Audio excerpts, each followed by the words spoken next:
Мен Тұрғынов Жалғас Сейсенбекұлы және ұлым Әмір екеуміздің ортақ жобамыз ағаш атпен сіздерді таныстыруға рұқсат етіңіздер. Қазақта ат ер қанаты дейді. 7 қазынаның бірі тұлпар. Сол қанаттың мәнін ұлыма кішкентайымнан сезіндіргім келді.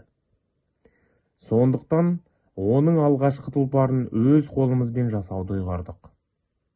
Жұмыс жоспарлаудан басталды. Лекал арқылы фанера бетіне әр бөлшектің өлшемін дәл белгіледік.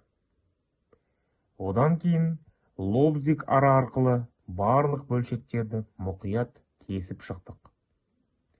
Ұлымның да өз ойыншық құралдары бар. Солармен жанымда жүріп, маған көмектесуге тырысты. Келесі кезеңде барлық бөлшектерді наждақ қағазбен тегістедік. Әр қырын қауіпсіз, жұмсақ болсын деп өңдедік. Ұлым да кішкентай қолымен сипап тексеріп отырды.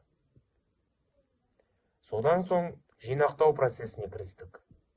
Бөлшектер бір-біріне дәл келіп, қарапайым фанера бірте-бірте ат бейнесіне айналды.